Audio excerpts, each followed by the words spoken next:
10 for 10 for the week ending November 1, 2025. Yes, we're in November and the end run. A quick 10-minute wrap-up of the week's compliance news.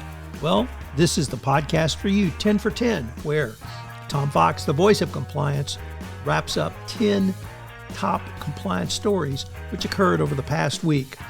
If you don't know, Tom has a daily news podcast, appropriately called the Daily Compliance News, and 10 for 10 wraps up the week.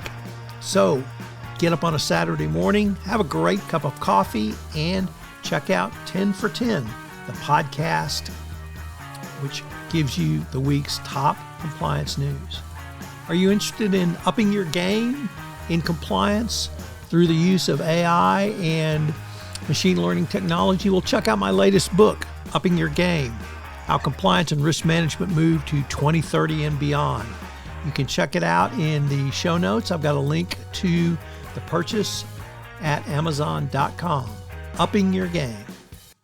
Unfortunately for Boeing, it is back in the news with a report that it was hit with $5 billion in delay penalties. This report coming to us from the BBC for the delay in the production of its 777X planes, which will now be pushed back to delivery date of 2027. The firm said the delay was due to mounting regulatory hurdles it needs to pass. Of course, given their past history, one might say we might need more regulatory hurdles for Boeing to get their planes up in the air. Next up, in a really good article in Bloomberg, it talks about the FATF, or the Global Task Force on Financial Action Task Force, which confronts the challenge of illicit and illegal financing, AML, etc., across the globe. The nationwide, or rather the international firm, helps identify countries with less than robust AML protocols. Next up, from Ukraine Forum, an article that says Ukraine has received an international recognition in its fight against corruption, but it must adopt a number of legislative initiatives before receiving an invitation to join the OECD. The deputy head of the Office of the President of Irina Madra stated this in an exclusive comment. She emphasized the decision as a result of nearly 3 years of systemic efforts in combating corruption and bribery, as well as evidence of international trust in Ukraine's reform progress.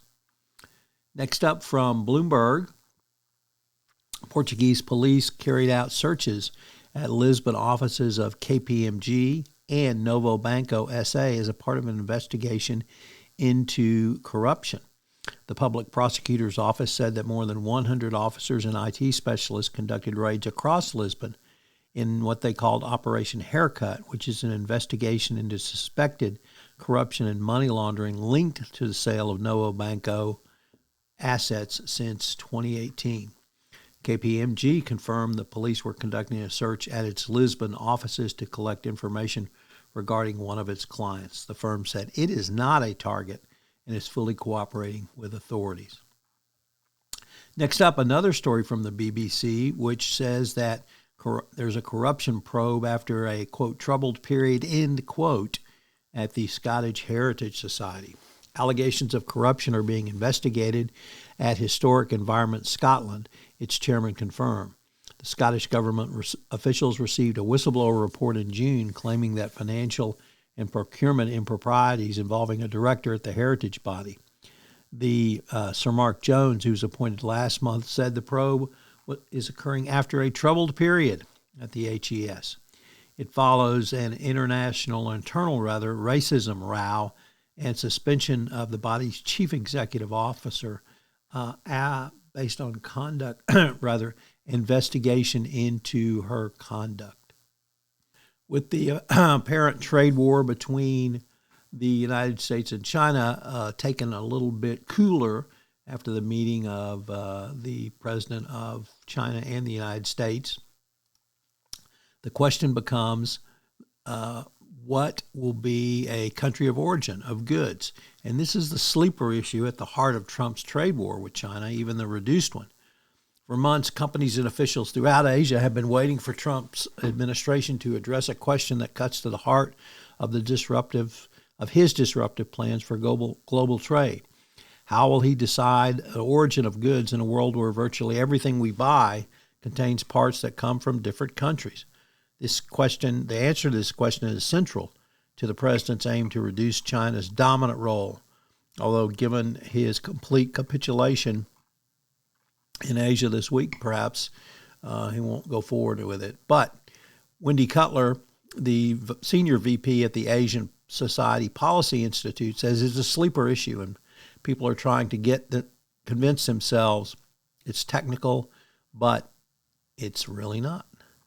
Next up from Reuters, remember Tom Hayes, the face of LIBOR scandal, who was convicted and had his conviction overturned? Well, he's now sued his former employer, UBS, for $400 million, saying the Swiss bank cast him as the evil mastermind of the scandal to shield itself. In a complaint filed in Connecticut State Court and made public this week, Hayes accused UBS of malicious prosecution by telling prosecutors that he, rather than senior management, concocted a scheme to manipulate LIBOR rates, when he says everything was approved and that he was simply the fall guy.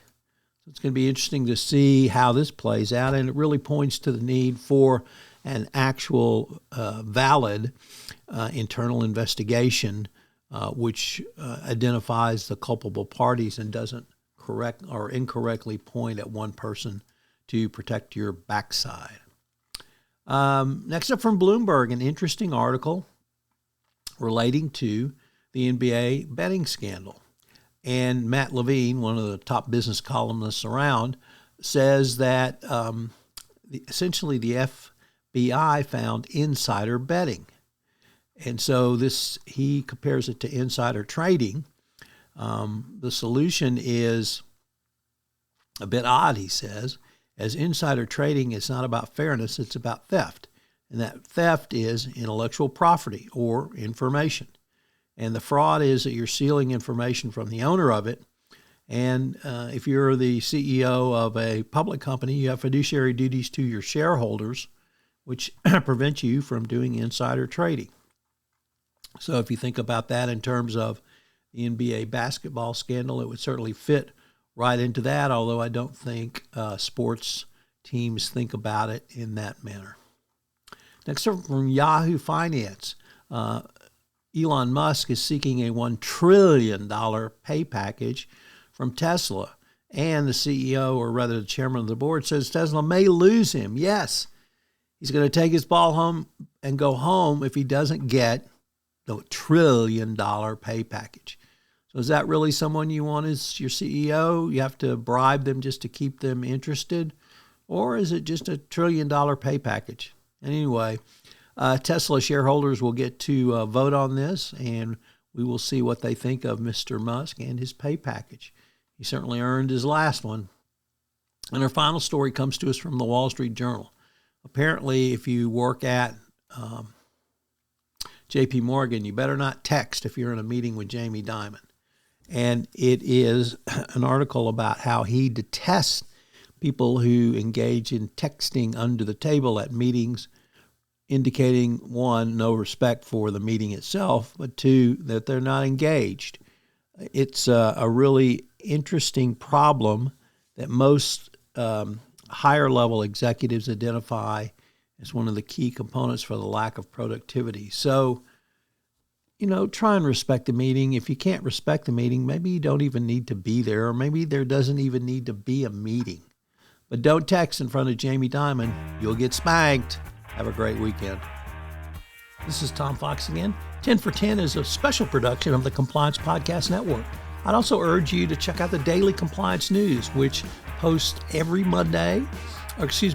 week from Monday to Friday, where I give 4 curated stories of bribery, corruption, and compliance events that will allow you to help you start your day as well. So check out the Daily Compliance News and subscribe or rate and review to both 10 for 10 and the Daily Compliance News.